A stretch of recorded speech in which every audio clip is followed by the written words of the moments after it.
Hello, everyone. My name is Ryan Eborn, and I am here today on behalf of the marketing team with School Health. I want to start off by thanking you all for joining us today and participating in our webinar, where we'll look at ways to fix the holes in students' academic and functional skills. Sheryl, Hazelbaker, and Tiffany Massie are joining us here today, and we're very grateful for them for taking the time to be here with us.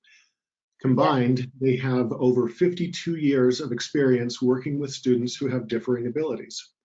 And their unique insight has allowed them to witness firsthand the need to provide tools and strategies for addressing and assessing the individual needs of students that have disabilities. Before I turn the time over to Sheryl and Tiffany, I would like to review a few quick things about today's webinar. First, we will not be taking audio questions, but you can submit your questions through the questions interface in GoToWebinar. You can submit questions anytime during the presentation. We'll take around 45 to 50 minutes for the presentation, and after that, we will answer the questions in the order in which they were received. This webinar is being recorded, and a link to the webinar will be posted on our schoolhealth.com website. And we will also email you the link for future playback. Anyone who attends today's webinar will be receiving a certificate of attendance for joining us today. You should expect to receive that certificate this afternoon after the webinar has completed.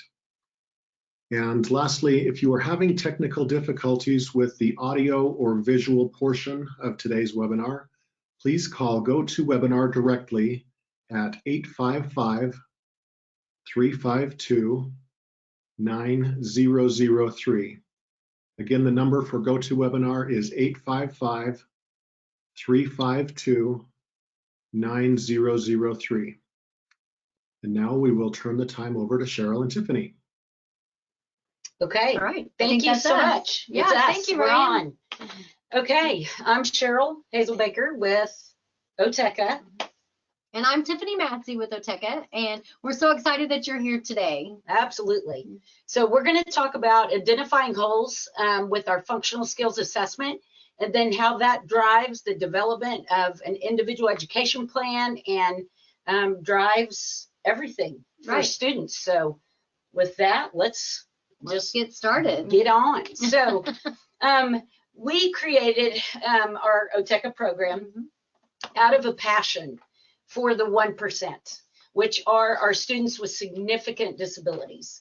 So I taught for over 20 years in the classroom, and then I spent the last part of my educational career as an administrator for special education.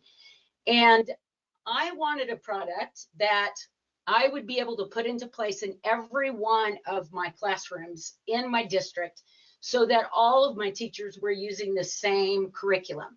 So, for instance, Tiffany was one of our teachers, and she was terrific, and everybody wanted to stay in her classroom. And so, you know, there was so much going on there, and the parents loved it, but I needed to keep moving students along. So we came up through some research with our product, and we put it in place in our district. And as an administrator, that's why we came up with it. And then as a teacher, Tiffany, tell us about that. So as a teacher, you know, we come to the table every year for that annual meeting, and so many times all of our kids are on the alternate assessment, and we get to say, oh, you know, your child scored below basic, or your child scored unsatisfactory. And so we wanted to come with a conversation changer. And part of what we created, it's a conversation changer, because we want to be able to tell parents what their kids can do. And being able to go through an assessment and have something to be able to report to parents, it's just incredible. It changes, just changes everything. So to be able to say, hey, this is what your student does know, and this is where we're performing, and this is what growth that they have made, it's just huge. And so I would be at meetings with parents, and parents would be like, I didn't know that my kid knew that. And so as a teacher, it was just very exciting to be able to have that conversation at an IEP meeting. And also just through your instruction, I mean, it gave me a scope and sequence. It gave me like what to teach. And we'll talk about that a little bit more into the webinar. But just in general, it's just the conversation changer. That's it right there. So let's talk just for a second about the unique features of our product. First of all, it's an assessment that is on the right level for the 1%. Right. This is not a computer-based program where they're going to need to state their answer or choose an answer in the computer program. It is all with hands-on manipulatives. So they demonstrate their knowledge. So then we have curriculum activities that are modified just for them to be able to demonstrate their knowledge. We have goal cards, so the adults know what to do with this program. We have symbol supported directions so that the students know what to do. We have data tracking so that we can prove that the student is making progress, as well as when mastery has occurred. So another unique feature is we believe in doing embedded training, which means either through Zoom or through actually coming into the classrooms. We want to show teachers how to use our product with their students. And that's huge. I mean, we didn't have your kids, but we probably had their twin brother or sister or whatever. So we totally get that. And our ideas aren't like rocket science. It's just what we've used in our classroom, and we want to be able to help you as a teacher or an administrator. Absolutely. So some things that we want to talk about, and this is kind of geared toward administrators. These are things that they want to hear. First of all, it is not norm referenced. It's only designed to show progress for that particular student in 2 points in time. We're not worried about what other students with that same disability in a different state are scoring on this. No other scores are compared to that student, just their own. It is standards based. It's also criterion referenced, which means our standards are based upon the standards that come from the dynamic learning map, alternate assessment, which those are also lined up to the Common Core. And the criteria that we use are those standards that we have set. We have goals and objectives that come with our program, so that you know exactly what the criteria are and how they need to be done in order for the students to achieve a percentage score. This is also designed to bring a scope and sequence to teaching. You kind of touched on that a little bit, but these are the classrooms that we put teachers in, and we give them 10 students with sometimes 10 different grade levels, 10 different disabilities, and we say, go get them, Tiger. Teach them. Yeah. But we don't really give them anything in their hands that is there to even guide their teaching. So this starts with a scope and sequence for them to follow what needs to be taught. We're going to assess where they are, and then we're going to try to put all the interventions into place.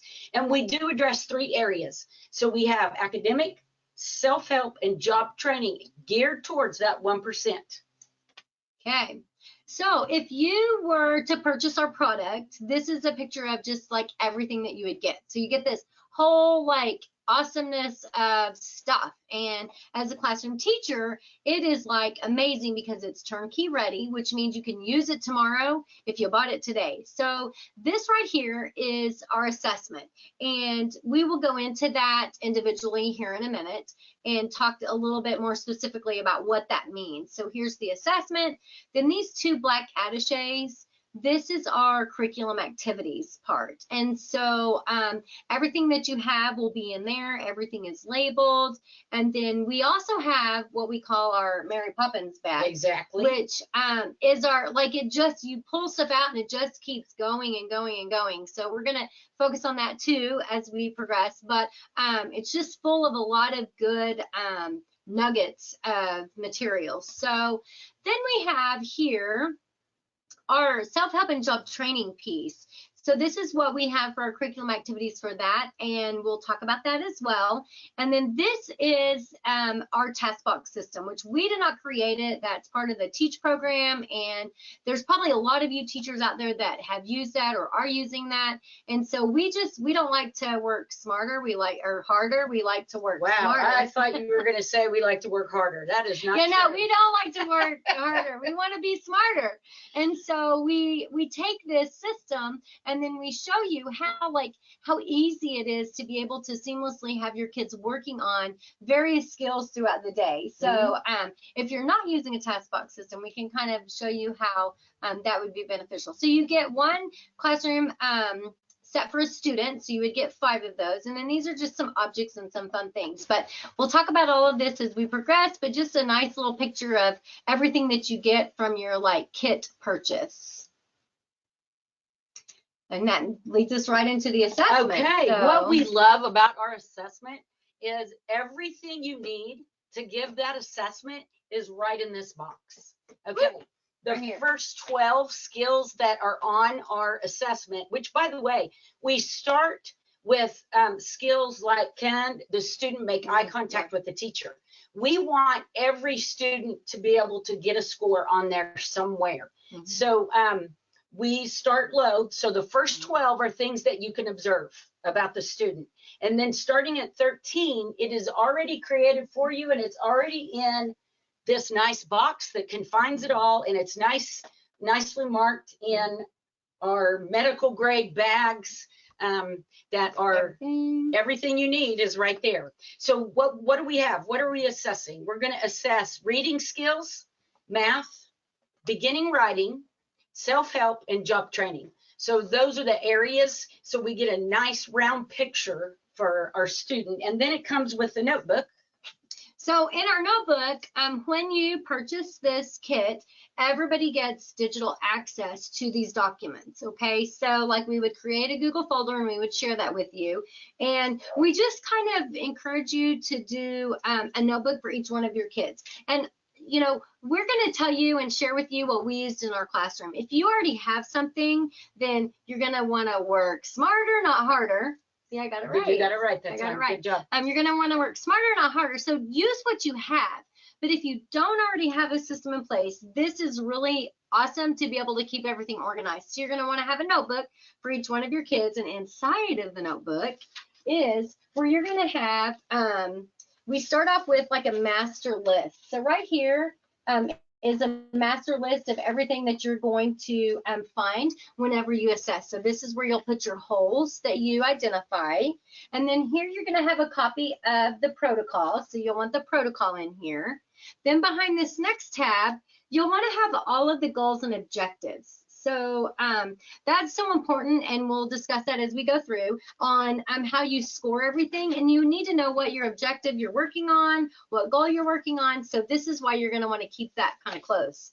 So then after the last tab, you're going to have all of your data collection sheets. And we have over 160 skills, and you get data collection sheets for every single one of them. So that's kind of like an aha, exciting moment because you have it. You don't have to create it. Right. And you'll want to put that in here in your notebook so that everything for Bobby is right here in this notebook. Now, like I said, if you have something, then by all means, you keep that going and don't reinvent the wheel. Okay, so first of all, we believe that assistive technology can be used while assessing, right? And that student, if that allows them to be able to perform that skill independently, then by all means, they get that assistive technology. For instance, here is a picture of a pour cup. If we are measuring dry and wet ingredients, which is a self-help skill, then if they need the pour cup, then that's what we use for that. I know that in Tiffany's classroom, she had the electric broom, and one of her students could not hold on to the broom and use it, but we hooked the broom into the power link, which is on the right side of this picture, and then that student turned on and off the broom with the switch. Yeah. So anyway, we believe in assistive technology. If that enables a student to perform this skill independently, we're all over that. So we just wanted to get that out there. So if the peer that's helping them has autism, they may not like the on-off time with your switch. Yes, so this is true. just keep that in mind. Okay, so next we talk about communication. If we don't know how our student communicates, if we don't know how our student demonstrates their knowledge, then we kind of have a problem.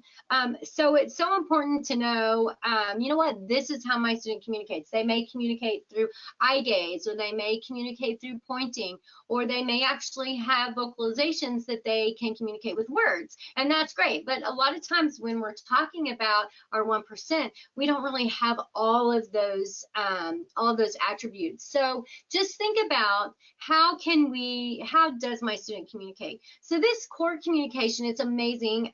Project Core is it was created through the University of North Carolina at Chapel Hill with Karen Erickson, and she is one of the founders and writers of the Dynamic Learning Map. So what they did is they took these 35 core words and they created this functional core communication. So I encourage you to look that up, and if you guys have more questions about that later, then we would be more than happy to be able to kind of direct you where you need to go. But there is a link in this presentation that you can go to and kind of look and explore yourself. But it's just a great tool because it's so important to know how your students communicate. And it's free resource. It is free. We love some free stuff. We do like free. So there you go. All right. So next the next thing that we encourage is to talk about behavior. Okay. So before we can ask a student to sit down and do work, we really need to know what his paycheck is going to be. So I love my job, but I don't do it for free. Don't forget that. So we don't. No, I don't. So we all need a paycheck. This is not bribery. This is a reward system for doing good work. So you can start with the first then.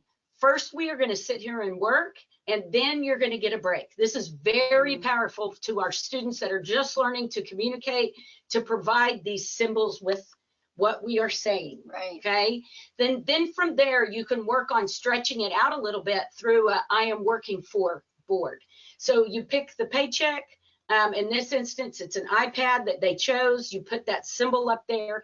Every time they do something that you have asked them to do, something correct, like if you say, Johnny, come sit down, and they come sit down, I'm whipping out a star for him. Okay. So as soon as he gets 5 stars, then he gets a set amount of time with that piece of paycheck. And so we just have a couple of different timers here. There's a time timer here on the left. There's just a basic timer that you can find on an iPhone. Which everybody has an iPhone. Most people do. Just about. Yeah. And then this one on the right with the duck is one of our favorites. It's called the Children's Countdown Timer. It is free. And you can find that in the iOS store, or the Google Play. Thank you.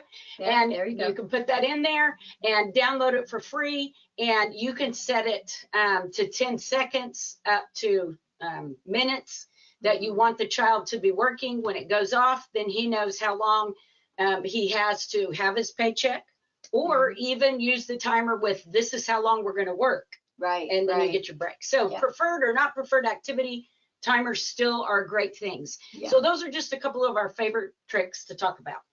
Okay, so you ready to get into it? I'm ready. Okay, so here we go. We're going to talk about what does it look like whenever we start assessing. So with our assessment right here, you will assess 3 different areas. We assess the cognitive skills, the self-help, and the job training. Okay, so what we get is we get an overall percentage. So we have a percentage of performance in cognitive, each one of those areas. So this right here on the front of the protocol is where you're going to mark that. Okay, so then we're going to go into how do we score? How do we move forward through this process? So we need to ask ourselves some questions. So as we go through the overall premise, and you chime in whenever. Okay. The overall premise is that our student can do these skills independently. If we can't do them independently, then we need to know, okay, what is the level of functioning that our students are performing at? So here we go. So for the first one, it may be that the first one is cognitive skill 29. It's our example here, and our student could match every single one of our numbers. So here we have a 4, which means that they completed that overall skill. So we have got this skill and we're moving on. So the numbers on the right side represent how many objectives there are in that overall goal. And we're going to do a screenshot of that as well in a minute. But just know that's what those numbers 0 through 4 represent, are the level of objectives. How many objectives that we have. Because sometimes they don't always have 4. Sometimes they may have 3, as you can see on this page. And then we also, we have one that just has 2. So just kind of looking at that and kind of seeing, that's what those numbers are indicative of. So then, as you see here on this next one, so cognitive skill 30, our student did not have this skill in its entirety, but we needed to find out where we're performing. So we look there and we see that we're performing at objective 1. And one thing before we progress any further, I'm going to show you. So on here, this is one of our skills. So this is 19, 21, and 23. And you can see that everything is labeled. So it's really nice that whenever you get this, you know exactly where you are, you know exactly what you're doing. And our scope and sequence is that we will match first, and then we sort, and then we identify. So as you can see through here, on 29, we're matching numbers, and then we're identifying numbers. So you kind of see that as you go. So then let's see. On the next one, we have cognitive skill 31, where we match, sort, and identify small, medium, and large. Well, our student had that overall in its entirety, so we marked that 3. So those are the things that you're going to want to make sure. You ask yourself those questions, and then you mark your protocol accordingly. So you want to make sure that you mark it exactly the way the student performs. Because sometimes we get, oh, I think they know this. We don't want to think, we want to know. And that's the whole purpose of this assessment. Okay, so. And can I interrupt again? Oh, yeah. Okay. Oh, this is good. Yeah, this is I'm the paid interrupter. So we just wanted to show you real quick. These are, like Tiffany said, it's turnkey ready. These are laminated, colored, printed, laminated, and cut out, and all right for you. This seems to be such a time sucker for teachers of the 1%, because they know they need the curriculum that's going to have things that they can pick up and manipulate, but they spend their time cutting these out, printing, laminating, cutting out, putting Velcro. We've got Velcro on them even.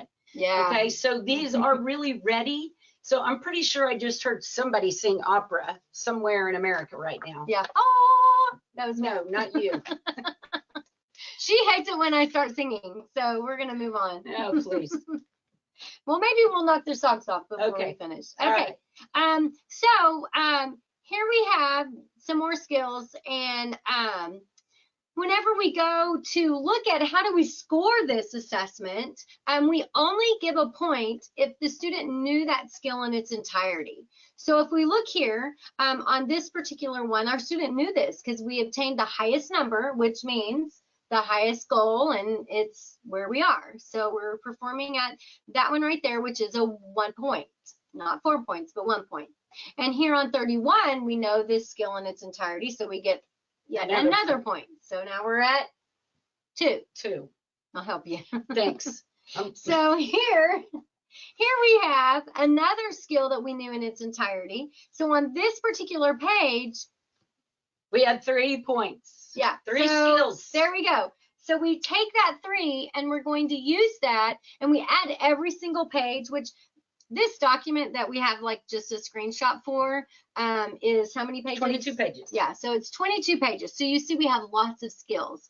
And I'm thinking on page 13 is where we're going to go here. Yeah, so we're going to go here to where we add all those numbers up at the bottom to where it gives us our total number of skills that we have correct, which we would put right here. So for this example, we have 35 skills that our student knows, okay? So then from there, we take and we move our 35 over here, and we divide it by 82. And we divide it by 82 because that's how many skills that we have in our assessment. So in this big kit right here, we have 82 skills that we assess. Now, let's kind of pause right here and kind of do some frequently asked questions. We get asked a lot, do I have to give all 82 skills? Yes, you do. However, we kind of teach you some tips and tricks on how to expedite the process. So if you already know that your student sorts, then you can score that and go on. If you know your student matches, which I kind of said that backwards, but first we match, then we sort, and then we identify and name. So as you go through that scope and sequence, if you already know your student can do that, then by all means, you score that on your protocol, and then you move on, okay? So we have our 82 skills that we have done, and then we divide that, you divide the 35 by 82 to get us this 43%. I'm glad that was already written, so I know. I didn't have to figure that out on my fingers. I know, that would be bad. We have to get our calculator out all the time. That's why we're in assistive technology, right? Okay, so we'll go through this kind of again, and I'll go through it slow. We have 35 total skills, okay? So we come and write that number here. We divide it by our 82 because that's how many skills that we assessed, and then we get our 43%. So it's just basically simple math. It is simple math. So then the next step is we come over here to our protocol and we put all of our scores here on the front, okay? So that when you come to that meeting, you have everything that you need on that front page. It just kind of summarizes everything. Gotcha. So this is where we were for our pre-test scoring, okay? Whew. Oh, That's goodness. Are we ready to go yeah, on? I think we are. Okay. So we fast forward, okay? So we fast forward to the end of the year to post-assessing, okay? So whenever we post-assess, we're going to look at what skills did my student have? And here is where we record those results, okay? So how do we get there and what does that look like? So when we come back to post-assess, you'll notice that when we pre-assessed this particular student, we were performing at objective 1. Okay. So then we came back and post-assessed. We didn't have this goal in its entirety, but we did show some progress. So we performed at objective 3. We provided intervention throughout the year, and here's where we are. So that's kind of unique. It is unique. Our it program is that you can show growth for these 1% students, okay? Whether they are getting the overall skill or they're just working their way through the objectives. Both are progress. So many times parents of this 1% population go, why is my student still on this goal? And teachers go, because they haven't met the goal in its entirety. Well, we need to look at those objectives, and are we moving forward still with those objectives? We can see that through an assessment like this. Right. I'm sorry, go ahead. No, I think that's great. So we showed that we want to mark that and show that. So even though we didn't have it in its entirety, we still want to be able to show that we progressed to objectives. So we count that. Okay, so you'll know that right here. So then let's go to the next one. And now we did attain the overall goal. So our percentage will go up. And we also progressed through objectives. So you'll see here, we progressed through one objective. So then we have another one here. We did not show growth because we already had that skill to begin with.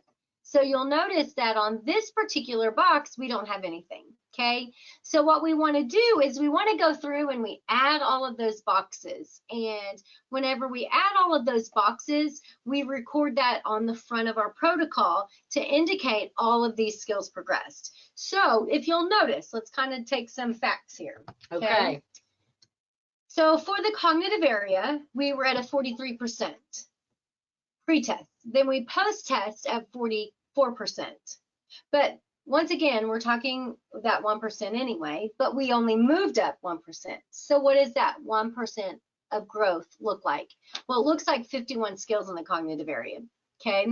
So then we go into self-help and we have a pre-test score of 30%, and we really jumped up to 36% post-test with our objectives that we progressed through is 29.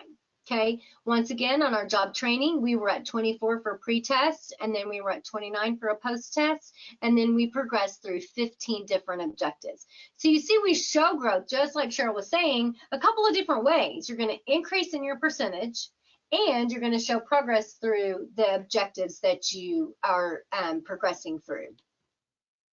Okay. Well said. Thanks. Oh, I'm going to let you rest for a second. Okay, so what does this do? This assessment drives the development of that individualized education plan. Okay, so we can see here, this is an example, CS33, of a goal and its objectives. So this also helps you see that this is a little bit of our scope and sequence, because the overall goal here is to create a pattern. Right. Now, the student can't create a pattern. We assess that. He doesn't do that. So we drop down to objective 1. And so we test objective 1, and he can copy a pattern. Okay, so he copies a pattern. So now we go, can he do objective 2? Can he extend the pattern? Well, he can extend it. So that means that he would be at an objective 1. Where he was performing was objective 1. So then we will put in place the intervention at the next objective where he needs to begin his learning. Okay. Yeah. So through our goals and objectives, our skills are differentiated and they build upon each other so that you can see exactly what part of that skill does a student not have, because that's where we're going to put our intervention in. Right. And I'm just going to kind of show you, this is the skill that she just kind of talked you through. Here's what you would get in your assessment. The manipulatives here, here's your one pager, and here's where it all goes and is put together. It be put together? That, sure. Okay, so and what's great about our goals and objectives are they're goals that parents understand. Right, right. You know, it's not, we'll do algebraic and reasoning, and they're like, okay, what does that mean? He doesn't have number recognition. How's he going to do that? So that's the assessment in a nutshell, and that drives the development of then the interventions that we use then with them, which are the curriculum activities. And they are, you can see the examples there. They're colorful, they're laminated, they're cut out, they are ready to go. So now these teachers of 1%, you get to go home and sit on your back porch in the rocket chair and drink some iced tea. So let's look at this. So our student had a hole in CS33. So now we're going to open up the curriculum activities that are named exactly the same, only they are in a nice neat package that says curriculum activities instead of assessment activities, okay? So here we have our curriculum activities. This is a whole for our students. And remember the things that make us unique. We have the goal cards that are ready. I'm not very good at that. There you go, Vanna. That are ready to go so that if you have a substitute teacher, you have a related service provider, you have a para in your classroom, they pick up this activity, they know exactly what to do with the student. And then we have symbol supported directions so that the student knows what to do and what those expectations are. Here we go. They were operating, we're going to do number 2. So we put the goal card in our box. They're on goal number 2 or objective number 2, which is to extend the pattern. And so we have some ice cream cone activity right here that will help them learn about extending that pattern along with the manipulatives, and we put it in a box. And now we have a task box system that's set up for this student. This is one of their IEP goals. Voila. We are organized. We can hand that activity to them. They're ready to work on it. In our envelopes, we have also activities that work on the same thing, but they are different. So here is a sports. And then we have some little eraser tops that are found in the Mary Poppins bag. And then they can create their pattern here. And then here's our last book. Nice big manipulatives so that students can use those. And awesome. Okay, so I just have to say this too. Everything is numbered. So I don't know if you can see this right here, but you'll see that this says CS33. So as you go throughout the day and you're at the end of the day and you're changing everybody and you're getting them all ready to go home and you find this in little Bobby's brief, you're going to know exactly where to take and put this so that you don't lose it. Because if your room was anything like mine, it was like total chaos. That last like 15 to 20 minutes, oh, we got to get them ready for the bus. There you go. So you'll know exactly where it goes so that it doesn't get lost. Yeah, easy put up. And, you know, that kind of brings me to in our COVID era, everything is sealed and laminated and sealed in 3 millimeter on the top and 3 mil on the bottom, and it's sealed because a lot of these students have salivary gland issues, and so you know, things go in their mouth or whatever, and so we seal these up pretty tight so that they will last long. Yeah, and we haven't had maybe one person say, oh, we need a replacement part, but other than that, they're durable, and it's awesome to have as a teacher. So with all that being said, we'll segue into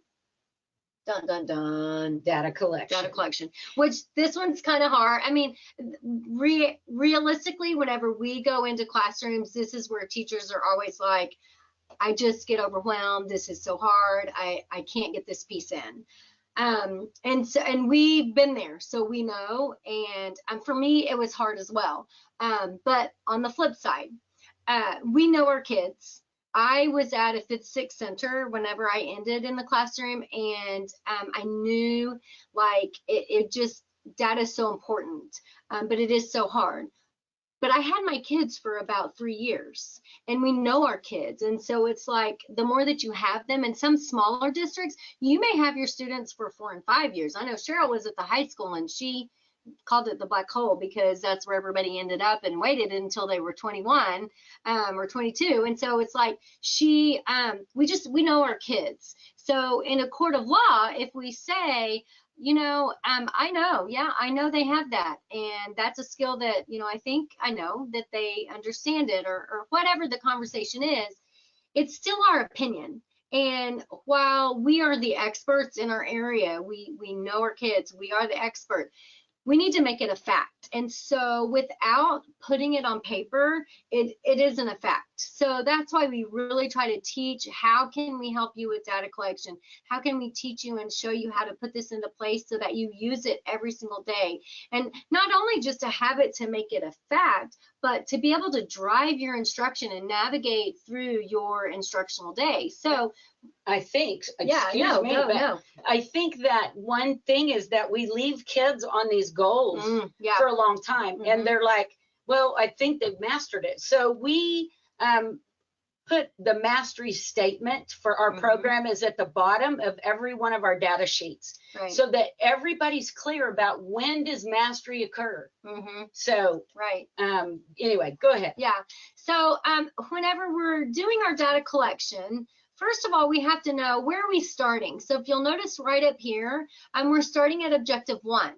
So what this tells me is that on our assessment, our students scored a 0. So we start our intervention at that next objective level. So we find out what our performance level is, which for this guy, it was a 0. And then we have our starting objective at that next level. So it's objective 1. We put all of our objectives on our data collection sheet so that everybody knows and everybody's on the same page.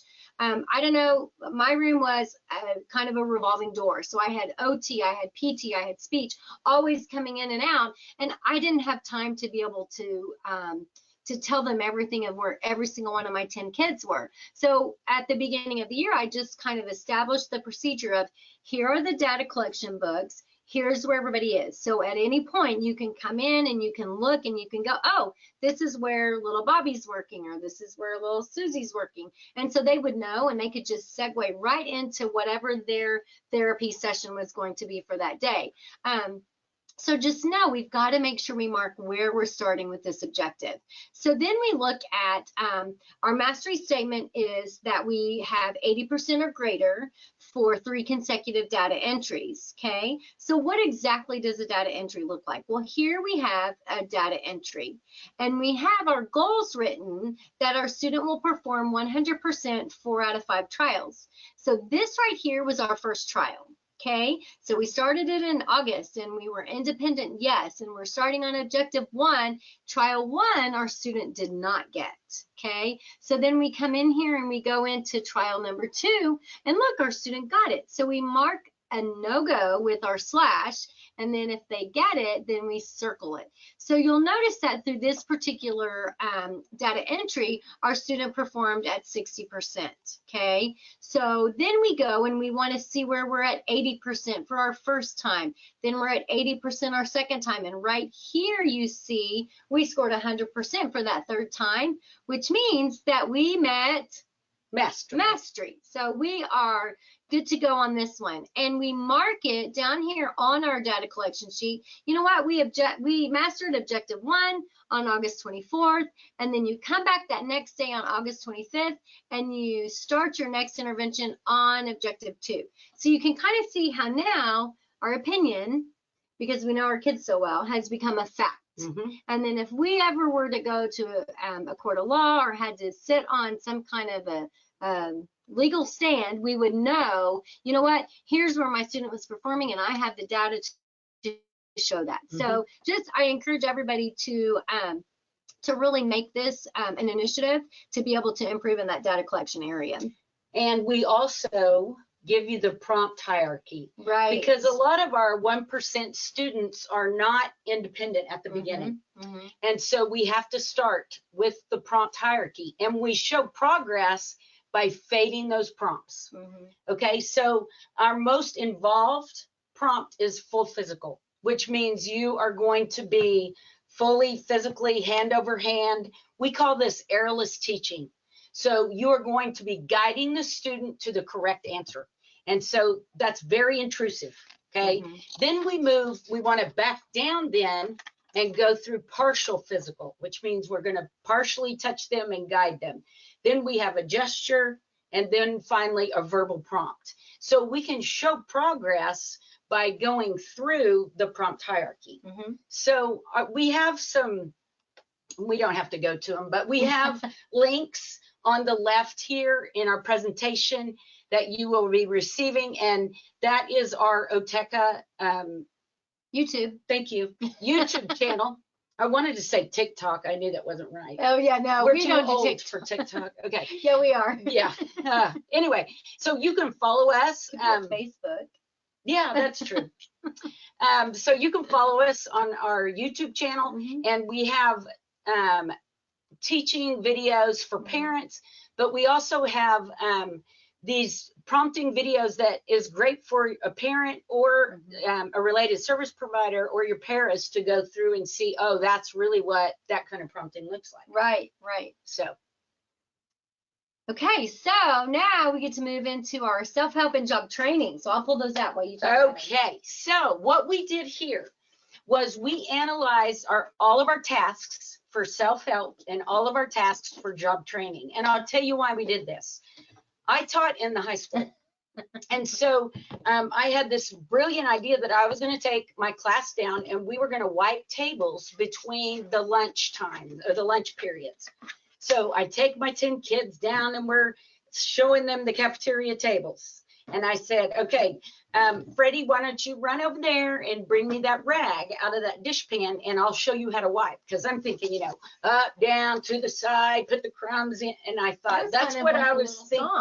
Almost. Yeah. I could rap. You could rap. We won't go there right now. And so what little Frankie did was he brought me the rag and he dripped all the way across the cafeteria because I forgot to analyze the skill and teach him the ringing out. So we thought, you know what, that's where we can come in. So we have analyzed the tasks and then given the symbol support directions for each part of that task. And so all of our self-help and all of our job training are inside these little handy dandy index boxes. So here's your job training, and so they all fit nicely in one box. And we, you know, we love us some good color coding. So your self-help is going to be in a different color, and they had to fit in 2 boxes because there's so many of those. So we have 33 skills here, and then we have 48 skills here. So you can see you get a lot of information. And for me, which I'm going to kind of go on a sidebar, but for me it was great because it gave me ideas on, oh, this is what I can use in my classroom. I'm like, oh, we need to do this and we need to do that. So if you don't really do self-help or job training in your classroom, this is a great system to be able to kind of navigate for you and create that scope. We keep talking about the scope and sequence, but kind of navigate your own scope and sequence. And I know for me, I did it at the beginning of the day and Sheryl did it at the end of the day, but kind of how I integrated these skills into my day is we started that. We did ice vending for teachers because everybody likes to have a nice cold cup of ice on their desk in the morning. And so my kids would go around and they would serve the different teachers for that. We would do our vacuuming, we would do our dusting, and all of those were skills that we integrated in that first period so that I could collect data on what their holes were and then also teach that skill for the kids, and then they can become more independent. So, which you did at the end of the day. Yeah, we did it at the end of the day, and I put in, like, you know, you're going to be, your chore is going to be to empty the trash. Right. And then another student would clean the bathroom mirrors. The other student would use a dustpan and a broom. One would use the vacuum cleaner for the carpet area. And so we all had those skills that we worked on. As well as we go into more detail with the job training as well. We go from, you know, packaging and assembly, all the way up to being able to fill out a job application. Right. So the question we get a lot is, do we do job training and self-help in the elementary? By golly, yes, please, because those of us who are high school teachers, we want your students to already know. They appreciate that. Yeah, where to go to their workspace, how to keep that tidy and clean, how to package, how to assemble. We're ready to move on to those higher level work skills. So that's why this is skill-based and not age-based. So this program can work from pre-K all the way through high school. And so they're probably going, well, show us what they look like. I think I heard that. Yes. Did you? I think I didn't next to the person singing opera. Oh, there we go. So here we have our little container, and everything is right here with our task analysis cards, where they're in this nice little clip here, and you just go through, and it step by step shows you what to do for that particular skill. And we end with finish because, you know, everybody likes to know when they're finished with something. So that's the last card on all of them. And for different things that I did in my room, you have the autonomy to make these your own. So I would put Velcro on the back, for example, if we were doing dishwashing or if we were doing a toileting routine. And so I just Velcroed a strip on my cabinet or in the wall, on the wall in the bathroom, and then I would just put these up so that my kids knew what order. And you've done like a hole here for a lanyard and put them on a lanyard, so my high school students then could know what their job was, whether it was dusting in the library, then they knew what steps they needed. Yeah, because I just wanted to get on a sidekick about these 1% students are so prompt dependent. Oh, and so we want them to be not prompt dependent. And so this is one way to do that. So analyze those skills and have them out there. Okay, so this is our product. I was going to say one other thing. Oh, of course, you've got to I know. finish. I always have She's to. got to finish. I always do. So one question we always get is, what's a jig? Because one of our skill is we'll be able to use a jig. See, was that not good? Yeah, I guess. Yeah, it is good. So a jig is any tool that you can use to complete a project. So for example, in my Mary Poppins bag, I can pull out a jig as simple as look at you. A placemat jig. So this would help guide a student to be able to set the table, right? So another jig could be an ice cube. I always say ice cream. Ice cube tray for, say they're going to package 12 cotton balls. So then they would put a cotton ball in each one of those ice cube little slots. It could be a muffin tin or whatever. So anyway, so whenever you start to use this program and you see that skill of use a jig, you're going to go, oh, I remember them talking about that. So see, aren't you glad I brought it up? Yeah, because she had to finish the whole presentation with it. But we have just a few minutes left. If you have questions, you can put those in the chat box, I believe, and Ryan is going to shoot those forward if we have any. Yeah. Yes, and yes, I'm just now that we, yeah. Okay, hit us. I'm sorry, Tiffany, I didn't mean to cut you off. No, you're good. I was just going to say subscribe to our YouTube channel and you can email us anytime. And we do have some questions that have come through. The first one I've got here, we're talking about the program, and are there ages or grades that the program is good for? Yes, and it's good for pre-K all the way up through high school. So these are skills that every student needs to obtain or be exposed to in their educational career. So we can start in pre-K and go all the way through. And remember, it's skill-based, not age-based. Great question. Wonderful. Thank you. When we're talking about the program, do we need to, approach it in its entirety, or can you approach certain pieces of it? That's good. Yeah, that is good. Our idea is best to use the whole program. So you use the assessment to find those holes, and then use the curriculum activities as interventions to fill those holes, and then you track the data with the data collection sheet. But like, for instance, our cognitive has 82 skills. That sounds like so many, but we really do want you to score every one of those. Now, if you have a pre-K student that you're using this on for the first time and you get to multiplication and division, you score that a 0, because that's not even an age-appropriate skill, but it is going to be at some time. And so the beauty of this, and this is what we did in our district, is we followed them all the way through from pre-K to high school. When we got these kiddos in high school, we could safely say we have covered every one of these skills. They've been exposed to it. They're ready for life. Now, they didn't obtain it at the highest level, but we know exactly where they did obtain it. And so we want to be, the validity and reliability of the assessment is we score all of the 82 skills. That was a good question. Good question. Excellent, thank you. Switching gears a little bit, we had seen examples that you showed during the presentation, and everything we're doing, or it looks like you're doing, with paper and pen. Is that the method that everyone will be using, or are there digital options? Very good question. There will be a digital option. Yes. Yeah, that is. We are in beta testing right now. For the fall, for school to start in the fall, we will have the ability for teachers to score online, and it figures out the percentage. It'll spit out a nice clean report of these are the holes that your student has. And then we can do a comparative graph at the end of the year. From pre-test to show progress. So from pre-test to post-test. Yes. And we even have a benchmark in there if you want to use that. So yes, it's paper pencil if you want to keep with that, or we will have the ability to do this digitally. Excellent, thank you.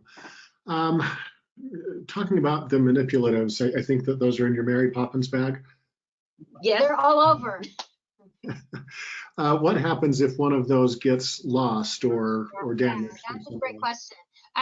Usually, if somebody were to have that, which we've only really had it once, if you lose it or whatever, you just email us and we can mail you a replacement. So that's not, that is not a problem. And with the little tiny numbers, even we put those numbers even on the manipulatives, so that it's easy to keep together, because if you find that on the floor, you know exactly what that's where it skill goes. that goes with. And we know that because we used to be teachers. Because we may have lost a few before. Fair enough. Yes, replace. Yes. All right, we've got just a couple of more minutes here, so we'll take another question. You talked about the paychecks. Do the students ever place their own rewards on the board for their paychecks? that's a good Okay, question. that's good. We- If it is a reward that you have the ability to give them, Right. then they can choose that as a reward, is usually our method. So if they want, let's say, to have a free recess and it's raining outside, don't let them choose that as an award or reward during that day, because you can't give Give it. it to them. And then you've lost your whole power of the paycheck. And so if it is something that they have, I've had students that had favorite stuffed animals, and I use that as a reward. I'm Right. glad you brought that to school today. We're going to put this right here, and that is going to be your reward. And when you get your 5 stars, you can have time with that reward. So I say yes, if Right. it's something that you agree to give them. So Excellent. awesome. Okay. Well, we're getting short on time, so I'll go ahead and wrap us up. Okay, thank you. I'd like to thank everybody for coming today. We hope that we found the information useful. Again, just know that we are sending out the recording of this session along with a copy of the slideshow that we've seen here today and your certificate of attendance. That will come in your email this afternoon. I'd like to thank Sheryl, Hazelbaker, and Tiffany Massie for sharing their wealth of knowledge with us. That was a very engaging presentation. We're really grateful that you were able to join us today. We enjoyed it. Yeah, it was fun.